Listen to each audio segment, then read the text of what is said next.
بسم اللہ الرحمن الرحیم۔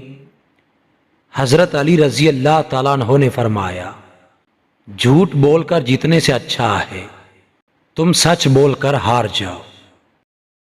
صبر کی دو صورتیں ہیں، جو ناپسند ہو اسے برداشت کرنا اور جو پسند ہو اس کا انتظار کرنا۔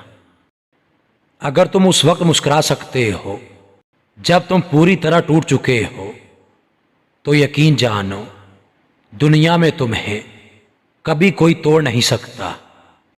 اگر کسی سے محبت ہونے لگے تو صدقہ دو، محبت ہوئی تو مل جائے گی اور اگر بلا ہوئی تو ٹل جائے گی۔ جب انسان کی عقل مکمل ہو جاتی ہے تو اس کی گفتگو مختصر ہو جاتی ہے۔